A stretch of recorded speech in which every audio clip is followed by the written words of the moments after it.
because we have in a separate section of the Quran, and you know the Quran is divided into these sections we call surahs. We just read this verse from Surah 2, and we'll now move to another surah, Surah 7, in which we seem to have a continuation of this episode, the same episode, because Surah 2:30, we have the creation of man and the angelic opposition to that creation. And then in Quran 7, we also find it in different places. Actually, I think it's in 7 different surahs. We find it, a particular incident in which God commands that the angels bow down to man, bow down to Adam, his new creation. So I'll just read these 2 verses and then I'll ask you for your thoughts about them.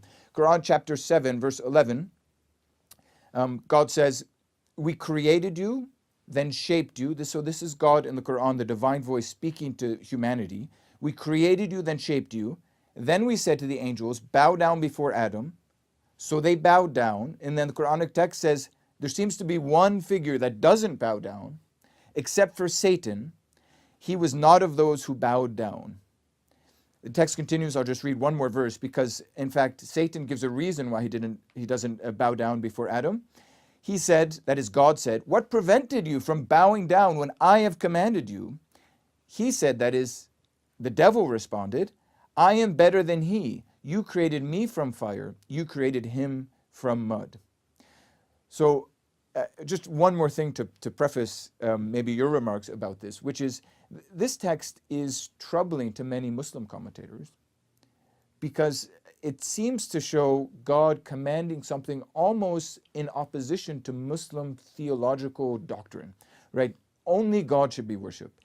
And in fact, the word that's used for the angels to bow down to Adam in Arabic is related to sajada, which is the same action that a Muslim does in prayer, bowing down before God. Indeed, the word for mosque is masjid, which is a place of sajada. It's the place where you worship God, you bow down to God. But here God says to the angels, bow down before someone else, before Adam. So Muslim commentators have all sorts of debates and disputes about this. What insight can we gain about it looking at the biblical tradition?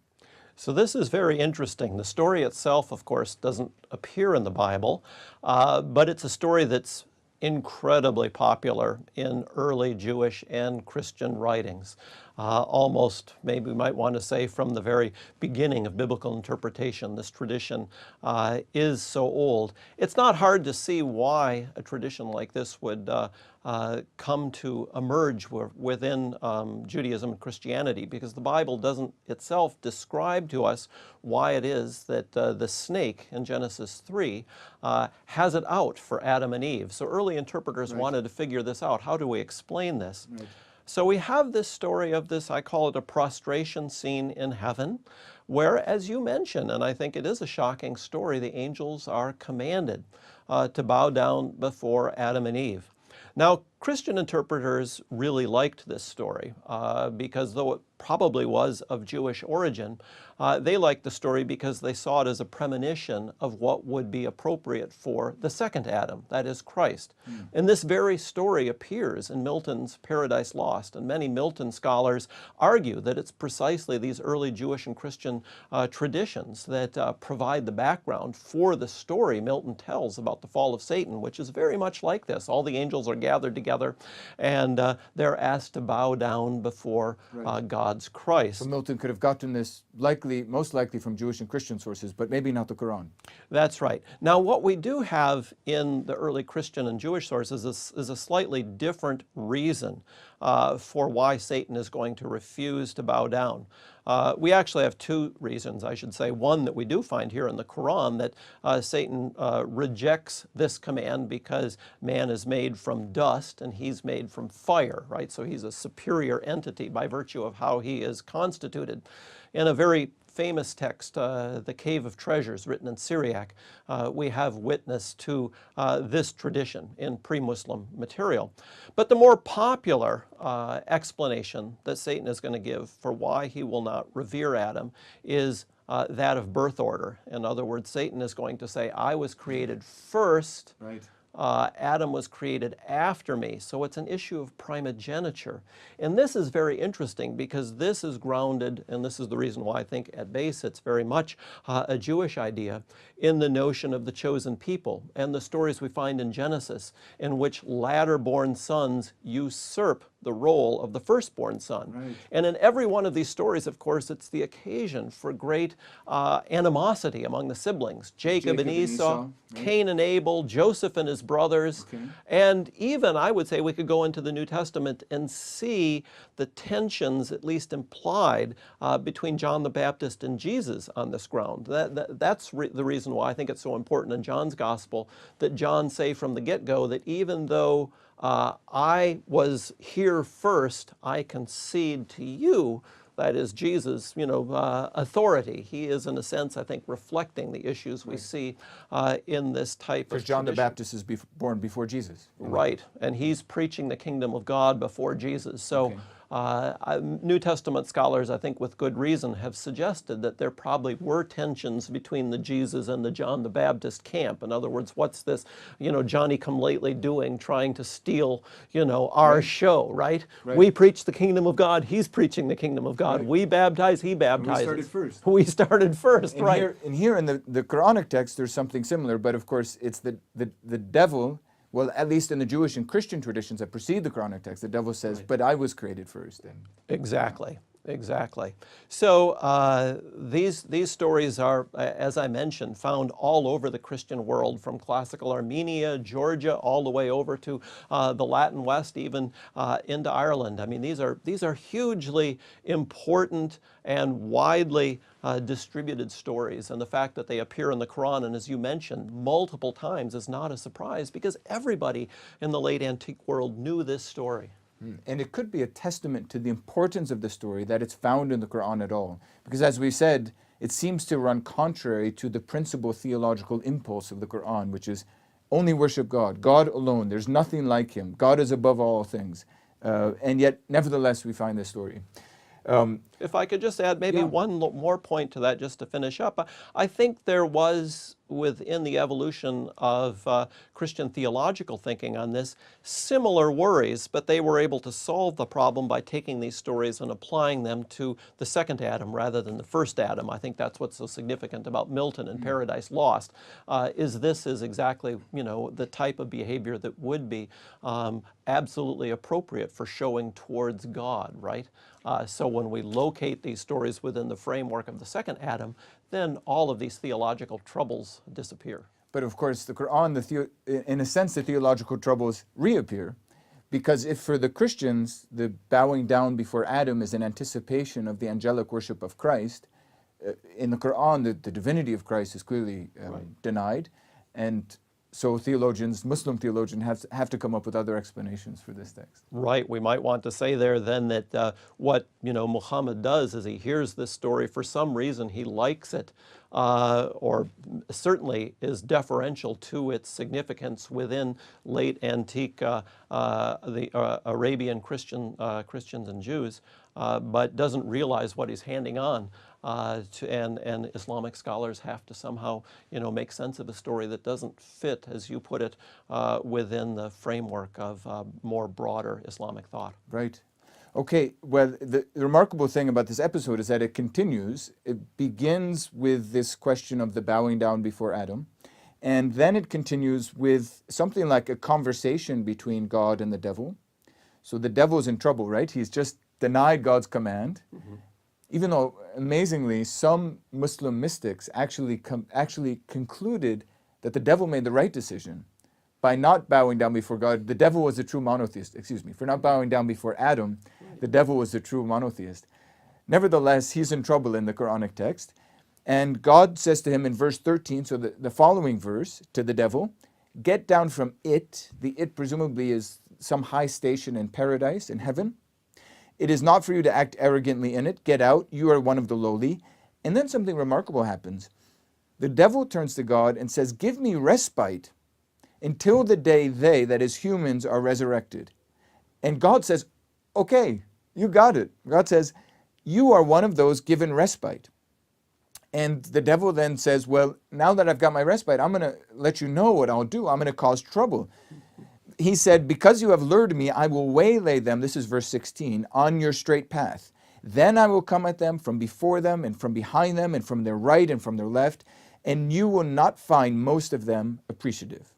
God says, get out of it despised and vanquished. Whoever among them follows you, I will fill up hell with you all. Any thoughts on this episode where it seems almost like God and the devil come to agreement that the devil will have a certain role to lead humans astray? Right. Now, this is a very interesting story, and I think it alludes to the complexity of the figure of Satan in early Jewish and Christian thought. And here we need to just back up a step and realize that within the Bible itself, Satan isn't this figure that we know him, say, from Milton's Paradise Lost. The term Satan, Satan in Hebrew, is someone who we might better translate an accuser, a prosecuting attorney, we might want to say, in the heavenly law court.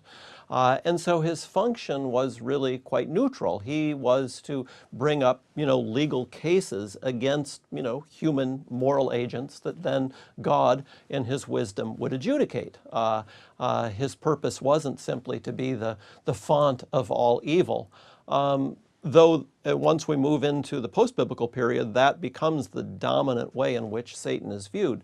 But here in this story, we see the continuation of the earlier figure of Satan, of someone who is testing human virtue, who God, in his greater providential arrangement, allows to continue to have habitation on earth in order to discern whether human beings really are good for the sake of the good, or if their goodness proceeds from some other, dimension. Right, right. Excellent. Well, I thought we'd continue and speak about maybe two more elements of this episode, which seem to involve almost a cosmological picture. Mm-hmm. We have sort of glimpses, I think, of a cosmology in the Qur'an. And maybe you could help us visualize that cosmology in greater detail or with greater clarity. When the devil comes down from this high station in heaven and into the garden, then we have the recounting of the sin of Adam and Eve in the garden. And after that sin, I sort of like to skip by that and get to the end of the story there. Mm-hmm. After that sin, God actually says to the three of them, and I'm quoting now from Qur'an, again, chapter 7 or Surah 7, verse 24, God seems to say to the devil and to Adam and Eve, the three of them, fall, some of you enemies to one another, on earth you will have residence and livelihood for a while. Which is an intriguing verse, because if they're going down to earth, where was the garden? So that's a great question. And this is also something, obviously, that greatly interested early Jewish and Christian readers. And the notion that Eden was a heavenly realm and not a purely earthly one probably, where does that come from? We could probably point to a number of different sources, but I'll just pick one. Right. At the end of the book of Genesis, there's a very peculiar verse in which God is said to clothe Adam and Eve with garments of skin, coat note or, as it's known in Hebrew. What are these? Actually, the history of Christian art is very interesting here, because typically when we see Adam and Eve evicted from the garden, for example, Michelangelo and the Sistine Ceiling, they leave naked. Did Michelangelo not read the Bible? Doesn't he know that Where's their clothing? Where are the clothing? Where are these It's there skins? in the text, yeah. Right. Well, you will find some images of Adam and Eve clothed actually with animal skins, but normally they exit naked. So how does this come about? Well, we had a tradition of interpretation that understood this clause as not so much about animal skins that Adam and Eve were clothed with, but at this point in the story, God invests them with human skin. In other words, they move from a kind of angelic constitution to a more animal-like constitution. And the reason for that, at least it's explained among some of the church fathers, is this will allow them to survive once they're evicted from Eden and find their place on planet Earth with the rest of the animals. In other words, they're made to look, right, appear, and function like the rest of the animal kingdom. That's the mode of existence they're going to enjoy after their expulsion. But that means prior to their expulsion, they're not really on Earth. So where are they?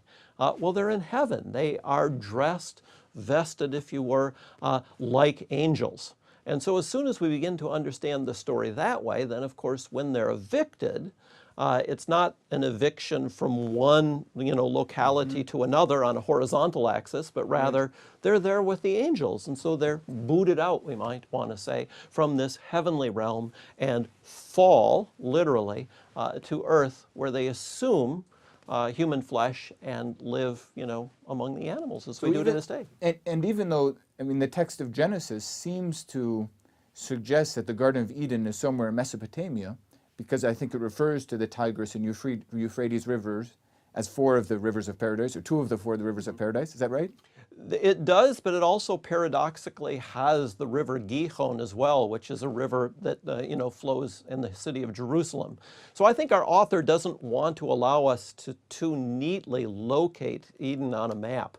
I think what we have here with this river tradition is a tradition we do know from classical Mesopotamia, which is of this enormous cosmic mountain, as biblical scholars like to refer to it as, from which all the world's fresh waters flow. And because the world was thought to be divisible into 4 corners, we have that phrase frequently in Mesopotamian texts, there are often 4 rivers. But the idea is as much mythological as historical. In other words, it's not oriented so much to make us think about what spot on Earth will correlate to this particular spot, but to think of this cosmic mountain as the point of origin for all of the world's fresh waters from which humanity then derives its sustenance. Right. Okay. Right.